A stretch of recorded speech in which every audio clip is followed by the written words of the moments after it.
a person places on anything is proportionate to the knowledge of the benefits they think will be derivable from that thing. And what am I saying? I think largely one of the things I found out about Nigeria is that we need what I call a value re-engineering. It's a major problem that we have as a nation. We seem to have lost our sense of value to practically everything. And I think it's because we've allowed the situation, the problematic and the quagmire, so to say, that we have found ourselves to overwhelm us. Now, so we find that a person finds himself in a position where I am empowered to make some changes, and then you just allow the situation sink you in. For instance, I think that people empowered for National Orientation Agency need to rise up beyond the challenges and take up the challenge of saying we are going to reorientate this nation. You know, the very challenging thing about value is that it's not you can't buy it in the market. It's what is personally developed. It's innate. You have to develop. It has to do with your personality. It has to do with your belief system.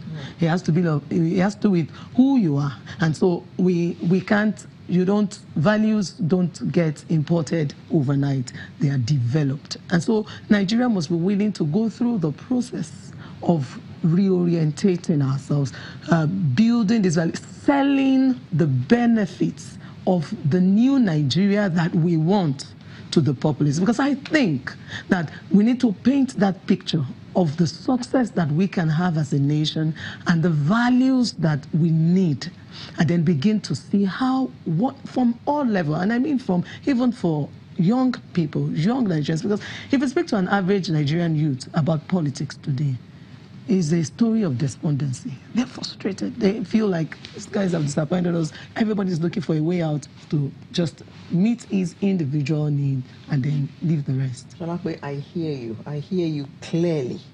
I have a slightly different view. I feel that you should also take into cognizance the fact that the system has impoverished a lot of us. And for that reason, we will readily accept any kind of quick fix that is thrown at us. A country where minimum wage is 18,000 naira, a loaf of bread is 500 naira. So where does 18,000 naira get you? So a politician comes along and offers you a mere pittance for your vote. You know it is the wrong thing to do, but your kids are hungry. Yeah. Your kids need to go to school. Won't you accept what he's offering, even though you know that you're going to suffer for it for the next 4 years? Of course. We can't take away the fact that poverty is a very strong deciding factor in this issue. But this is why I always say, no matter how bad the situation is, there's always a way. We can't all bow our heads looking at the challenges and say there is no way out. And I think the challenge here, the call here, is to the political class, the elites. Someone did say that if you go outside today, I'm sure today in Ekiti, in Osun, where the election is taking place, if you take a look at those who are on the queues voting, you can easily look at the class within which they belong in Nigeria. The so-called educated, enriched, empowered Nigerians hardly come out to perform this. That is changing.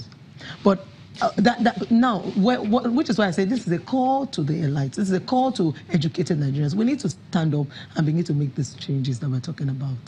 We need to, it boils down to our day-to-day activities. It boils down to what we instill in every opportunity of leadership we have. What are we selling to people under us? And I think that's where the issue is. We can't. Nigeria, yes, value. It's a major challenge to look at system that is existing, as it were, not being able to solve problems. But there's always. It takes a long time, but we can come out, and that's what I believe. Yes, my own take is that. I agree with you to some extent.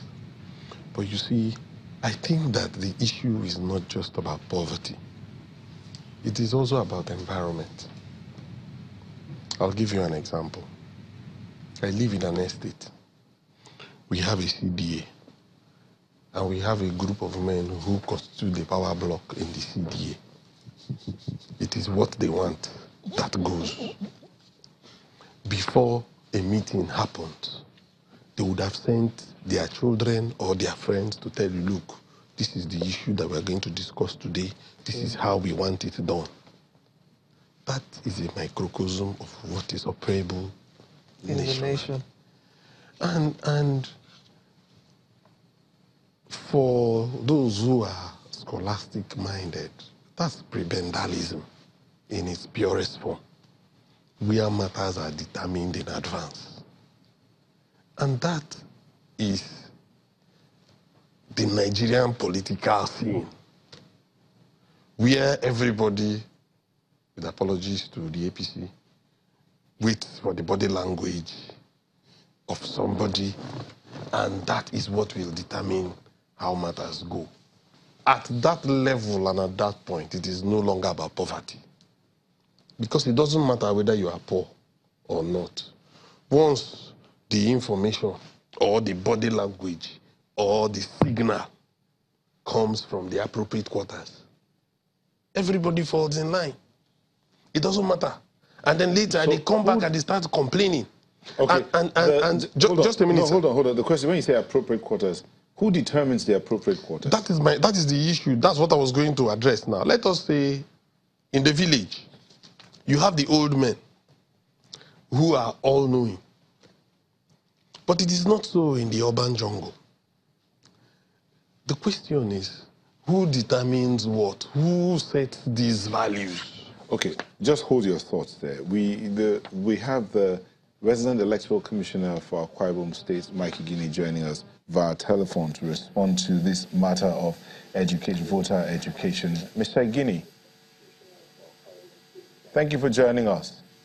What is your take? Good morning, Nyota. Good morning, Nyota and Alero. Morning, Mike. Yeah, good morning, Nyota, Alero, and the guest there, my colleague in legal profession, Mr. Alozie. Very well, Mr. Mike. Good morning. Yeah. Yes. So how effective has INEC been in terms of educating the people as regards knowledge of the sound democratic election processes and conducting voter and civic education? How effective would you say INEC has been? Well, thank you very much. Yeah. Well, thank you very much. First and foremost,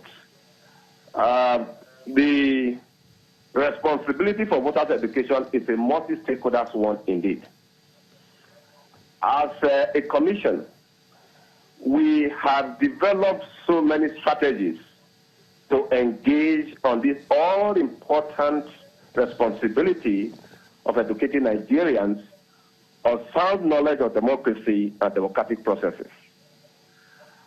As evidence with the various outreach programs being conducted across the states of the Federation.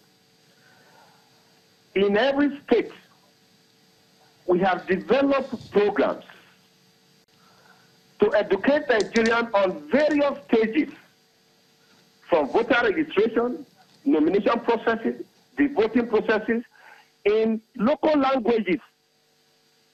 I, as a commissioner, the vet department, we have been making appearances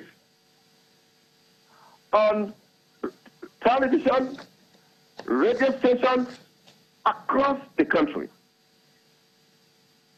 And so we recognize the fact that the more informed and the less marginalized our people, the better our democracy. Thank you very much, Mr. Agini. Mr. Agini, we would have to end this conversation here at this point, but we'll get back to you as regards voter education. Thank you so much, Mr. Mike Igini, Resident Electoral Commissioner, Akwa Ibom State. And here in the studio, we had Hannah Alozie, a legal practitioner, and Sholakwe Adesuyi, a legal practitioner. Thank you for sharing your thoughts with us, Aleo. But I hear we have to go now. Thank you for having us. Thank you for having us. Don't go away.